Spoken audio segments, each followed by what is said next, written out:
Chelius. Leticia, buenas tardes. Julio, buenas tardes, un gusto y saludos también a todos los que te estén acompañando esta tarde. Muchas gracias, Leticia. Pues allí estamos, como decía hace unos segunditos, apenas salimos de todo lo que fue el torbellino del asunto judicial y ya estamos en el otro. ¿Cómo quedamos? ¿Qué significa? ¿Cómo empezamos a analizar lo que implica la segunda estancia de Donald Trump en la silla principal del gobierno de Estados Unidos, Leticia? Pues mira, yo creo que sí, qué día, qué día el de ayer, y creo que fue pasar de una cosa a la otra. Yo les decía que se me hacía que estaba más emocionante lo que estaba pasando acá, porque claro, se fueron retrasando los resultados hasta que en Estados Unidos fue contundente, más rápido de lo que se esperaba. Pensábamos que incluso ahora todavía estarían, aunque seguirá el conteo, todavía eso falta en Estados Unidos en términos de un cierre formal, oficial, pero bueno, la contundencia del triunfo de la opción republicana es muy fuerte, porque sí es un mandato muy, digamos, no hay vuelta de hoja, lo cual celebro y felicito, porque a veces eso ayuda a que también quede como muy claro hacia dónde está apostando el pueblo estadounidense en este caso. Entonces, ganó Donald Trump, digamos, de las cosas que seguramente están en el aire. El voto popular, o sea, ganó este método que ya hemos hablado en alguna ocasión de los electores de cada estado, pero también ganó el voto popular, que eso es algo que no se había obtenido ya hace tiempo y los republicanos, por lo menos hace 20 años, no lograban pasar esta página. Esa es una. La otra es el Senado, la mayoría, el Congreso, la mayoría, y por las cuestiones que tiene la posibilidad pues, de designar jueces, la Suprema Corte, que ya es conservadora, podría nombrar a nuevos jueces en el momento en que ya sea presidente Donald Trump, pues de corte muy conservador. Entonces, el escenario que avala el pueblo estadounidense es ese, y sobre todo, pues por tres cosas que son lo central, digamos, en lo que se ve de las decisiones que tomó la gente. La economía, ¿no? La percepción de que la economía fue mejor con Biden, con Donald Trump que con Biden. No se nos olvide que a Biden le toca cerrar el tema de la pandemia y obviamente ahí se dispara la inflación, es algo que pasa en todo el mundo, pero bueno, el costo político se lo están cobrando a Biden junto con toda otra serie de cosas que ya ni nos metemos ahí porque incluye el que tuvieron que cambiarlo, ¿no? Pero bueno. Y la otra es la migración. ¿No? El tema de la migración es digamos, el segundo punto, pero muy manejado, sobre todo por Trump y por Kamala, por los dos, por en esta cosa de fronteras, seguridad nacional, digamos, la vigilancia de la gente, toda esta parte que se asocia a cuestiones que se perciben como de peligro, de preocupación, e incluso de lucha por el espacio laboral, por ejemplo, cuando eso no es el caso, Julio, pero bueno. Entonces, es como el otro punto junto con, obviamente, viene pues toda la parte de seguridad que se asocia a su vez con cosas pues que tienen que ver con criminalidad directa como el narcotráfico, que ahí entonces también salimos pues muy embarrados nosotros. Entonces, en este escenario, yo diría varias cosas que me parece muy importante. En la retórica de la competencia electoral, tanto los demócratas acusaban a Trump de autoritario, fascista, que ya va a ser dictador, ya hoy es dictadura Estados Unidos y bueno, ya de ahí no salen. Y viceversa, él hablaba de la comunista, izquierdosa. Entonces, yo considero que es lo único que estamos haciendo con esas retóricas, pero bueno, son electoreras, es vaciar de contenido los conceptos que son muy fuertes cada uno. Y ni Trump es un dictador, digo, que pueda ser conservador y que le va a dar un giro por otra serie de cosas que espero que me dé tiempo de mencionar, pero que creo que sí es importante esto. No quiere decir que no va a ser una presidencia y un momento muy fuerte en términos de cambio que pueda vivir Estados Unidos, pero hay una institucionalidad muy, digamos, muy fuerte en ese país y también, al final de cuentas, pues hay esta capacidad de organización y movilización que tuvo la demócrata, al final de cuentas, digo, sí pierde, sí es contundente el triunfo, pero hay también una participación importante de ella, que además entró en la última recta. Y para México, para irle cerrando ahí a la tuerca. Para México sí es un momento muy delicado, sobre todo porque los temas de mayor preocupación sí cruzan con México. Economía, bueno, viene la renegociación, no es renegociación, es la revisión que harán del TEMEC, que creo Aunque él dice que será renegociación, ¿verdad? bueno, pues ahí vamos a ver cómo se da el asunto. Vamos a ver cómo se da, pero en términos de cláusulas no es que se va a abrir, pero obviamente vienen las presiones y vienen presiones también amagos, porque también creo que eso es un punto importante. Ya conocemos a Trump, o sea, te podrá gustar, no gustar, pero ya lo conocemos y también entendimos que tiene un estilo bravucón, digamos, que habla de más, que intenta imponer, y lo logra, vamos, que vaya que sí, digamos, su voluntad, también a partir de una serie de cosas que pues en otro contexto pues uno no podrías aceptar que se dijeran tal cantidad de cosas, pero lo aceptan y los estadounidenses lo aceptaron, vamos, y yo creo que a eso hay que respetar porque al final se hizo en esta institucionalidad electoral que se llama democracia hasta el día de hoy. Entonces, en ese contexto, la economía, ahí viene yo creo que una jugada importante en términos de lo que puede impactar ahorita. Bueno, ayer mismo ya había un impacto, no solo en México, las bolsas en Europa también se movieron muchísimo, toda esta cosa que tiene que ver con cómo se recibe la llegada de él y al final cómo se estabiliza también pues el mensaje mismo de cómo, si se va a cerrar este mensaje, ¿no? Que la rivalidad con China, toda esta discusión va a tener un impacto. Y la otra es, bueno, en el tema migratorio, pues yo creo que ahí hay que prepararnos nosotros. Nosotros en México ya sabemos de qué lado cojea el asunto. Cojea en la idea de que ellos lo que quieren es recibir trabajadores, mano de obra, porque la necesitan, o sea, la necesitan, eso no es vuelta de hoja, pero lo que quieren es una selectividad y una forma de selectividad es que un país como México, que es su frontera, pues retenga a la gente en tanto ellos van requiriendo los stocks laborales. Entonces, lo que ha pasado acá es que con este otro discurso de la frontera y el asedio y el avasallamiento y van a llegar miles y nos van a consumir, pues evidentemente que México se tiene que preparar, no solamente en términos de insumos para que la gente que llegue, porque va a seguir llegando gente a México. O sea, una cosa que tiene que ver con la migración es que no se va a parar nada más porque Trump lo diga, e incluso, Julio, de una vez decirlo, habría que prevenir el hecho de que mucha gente cree, fantasea, con que si llega antes de que Donald Trump tome el poder, entonces va a poder entrar a Estados Unidos. Y eso ya sabemos que no es así y se le puede complicar y por eso mejor también mencionarlo, porque hay gente muy irresponsable que de repente empieza a manejar eso y no necesariamente, bueno, realmente la gente va a tener la posibilidad no solamente de cruzar, sino al final entrar a Estados Unidos y también la pregunta sería ¿en qué contexto? Porque se anuncian políticas de muy, muy restrictivas y ya las hizo. O sea, lo que sí aquí hay que aprender es que sí ocurrió deportaciones, siempre dicen, no, es que Obama deportó más, no, espérate, sí, pero esto es más de sistema. Lo que hizo Donald Trump con el sistema migratorio, con digamos, toda la administración, la gestión de ese proceso, fue brutal. Entonces, no usarlo como ejemplo del tema de Obama, porque efectivamente si te vas con números, pero no es el punto. Entonces, sí nos tenemos que como que preparar y hablarlo mucho para que también acá haya una comprensión de qué está pasando en función de una relación tan Claro. dura que es la que se tiene, no solo con Estados Unidos, porque pasaría con cualquier otro, pero no en este tono que sí le imprime Donald Trump. Ahora, Leticia, ¿cuáles serían las medidas concretas que podríamos esperar conforme lo que se sabe y se ha dicho hasta ahora? Se habla de deportaciones masivas, Sí. se habla incluso de millones de personas que podrían ser deportadas. ¿Qué implica eso? ¿Que nos devolverían gradualmente y organizadamente a millones de mexicanos asentados en Estados Unidos o migración en general expulsada hacia México? Uno, dos, exigirán mayores medidas punitivas y restrictivas de la Guardia Nacional en la frontera sur para contener aún más desde allá la migración hacia Estados Unidos. ¿Qué medidas concretas son las que pueden percibirse? La deportación que tiene que ver con redadas, Julio, es muy posible. Ha ocurrido en la historia estadounidense de los últimos 40, bueno, en la historia, pero los últimos 40 años ha ocurrido y ha sido una cuestión que no se ha detenido.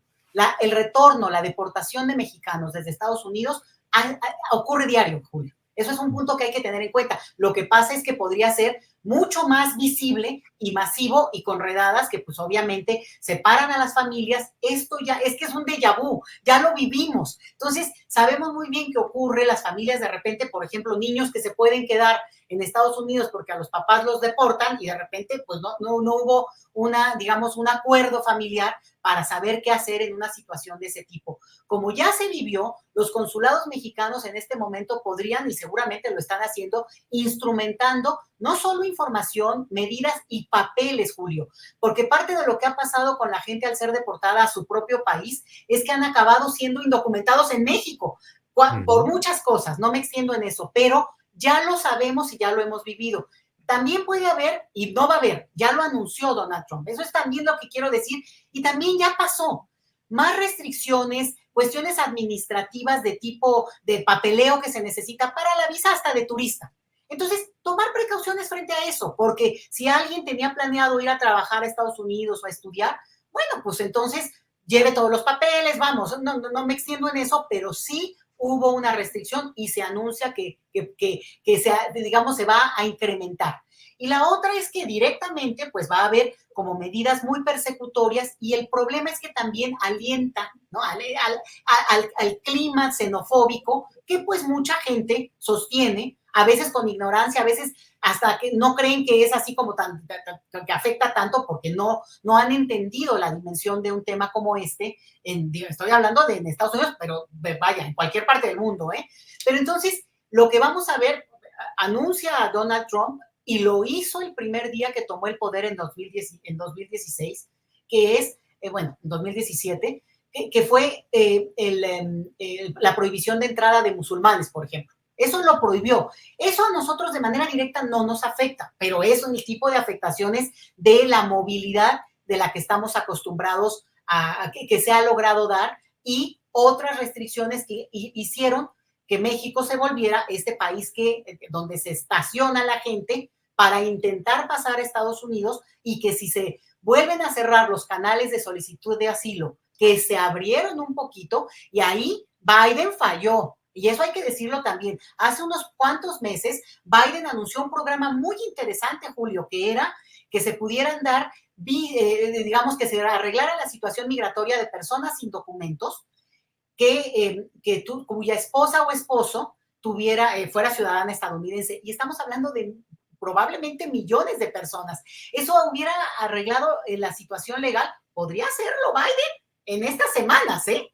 Y entonces que se acelerara ese proyecto, ese programa, y por tanto, pues la gente no pudiera ser deportada, porque arreglaría ya sus papeles y eventualmente, bueno, pues ya la visa de estancia regular, ¿no? No quiere decir que ciudadanía, pero sí su estancia regular. Entonces, son como un momento en el que sí van a pasar muchas cosas. México, gobierno mexicano, sí tiene que implementar, por ejemplo, algo que ya se avanzó, pero anunciaban para enero, ojalá le apuren, y es la digitalización de los documentos que las personas eventualmente necesitan pues para hacer estos trámites. Entonces, hay como una parte muy pragmática y la otra de también mantener la calma y sí prepararnos, porque a México en algún momento regresaron entre 2 y 4 millones de personas, Julio, más los que regresan todos los días. Entonces, esto a lo mejor no se ve de golpe porque somos un país enorme, pero en realidad en México el tema del retorno migratorio vía la deportación, y a veces no solo deportación, sino,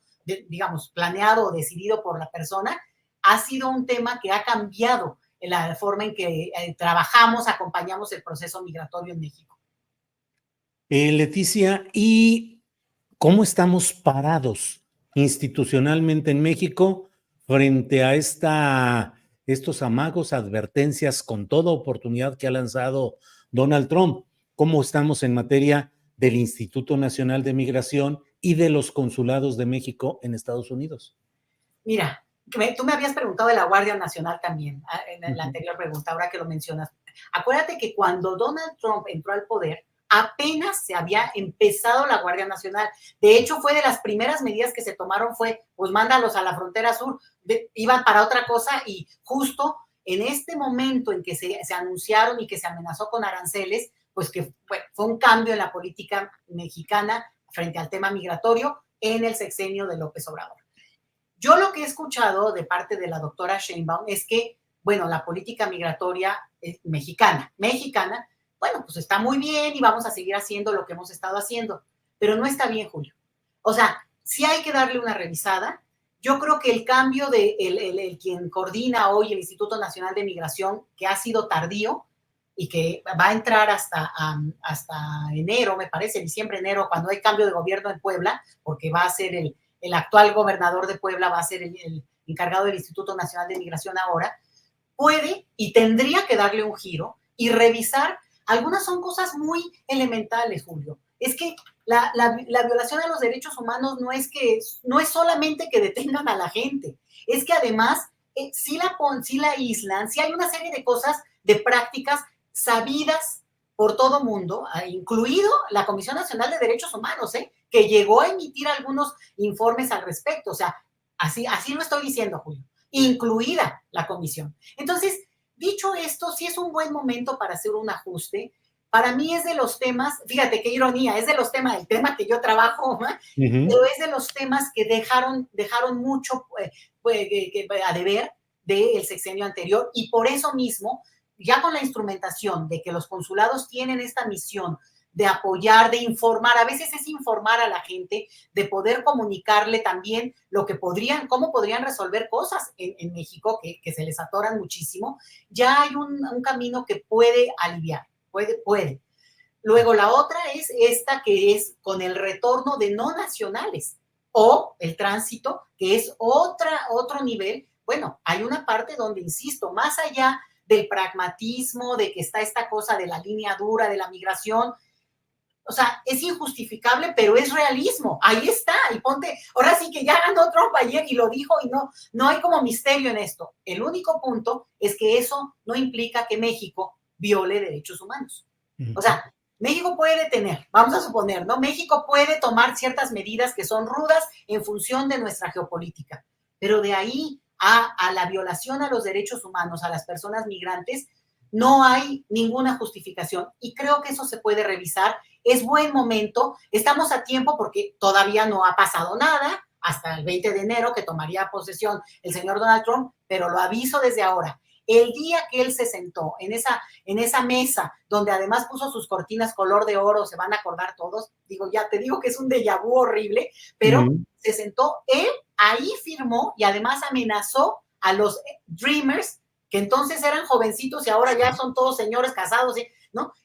Amenazó y dijo, los voy a sacar, y prohibió la entrada a musulmanes, e hizo una serie de firmas, ahí decidió cosas de manera ya legal, directamente contra grupos diversos que incluían el tema de lo migratorio. Entonces, ahora estamos avisados, va en serio en el sentido de que lo ha hecho, sí lo hace, aunque sea más hablador en otro sentido, porque también, ¿no?, nos amenazaba todo el tiempo, porque digamos, con el famoso muro, lo cual mejor no le den ideas, mejor ya no se lo recuerden, pero a lo que voy es, hay una parte de la manera de negociar de él, que entendió muy bien López Obrador, que le pudo dar por un lado, le daba la vuelta, y mira, la fuimos librando, tal vez no en lo migratorio, pero sí en la relación en otro nivel.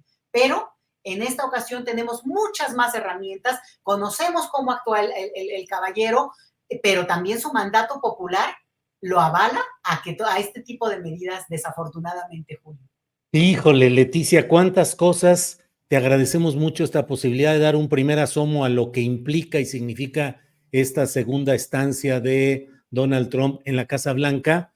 Y solo cierro, antes de que nos consuma el tiempo, con algo que no puedo evitar, el símil cuando hablaste de Donald Trump ganando arrolladoramente en la presidencia de la República, con el control de las cámaras en el poder legislativo de allá y la posibilidad de designaciones, elecciones, postulaciones para el Poder Judicial. No pude dejar de pensar en el espejo de México con un gran poder, con un proyecto progresista y una especie de espejo o postulación a la inversa en Estados Unidos, con este poder también enorme de Donald Trump. Aunque nos queda muy poquito tiempo, ¿qué pensar sobre esto, Leticia? Nada más que acá se ganó la mayoría calificada, Julio. Ya quisieran ellos, o sea, ni les des ideas, te digo, pero no, aquí se ganó. Acá se ganó en un sentido de cuando tú puedes realmente influir en términos de, mira, por ejemplo, nada más le corto aquí, pero el modelo que tienen de votación, y ya ahora que ganaron con el voto popular, a lo mejor les daría menos miedo,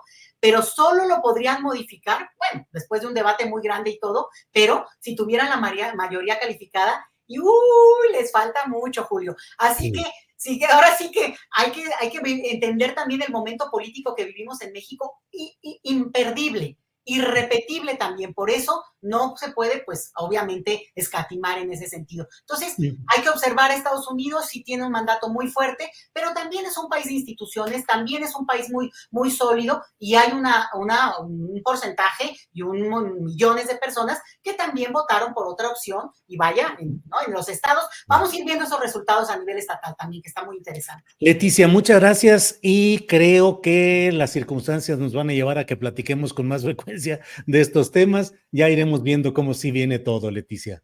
Esperemos que todo el mundo la tome con calma, pero advertidos estamos. Bien, gracias, Leticia. Hasta luego, Julio. Gracias a ti. Gracias.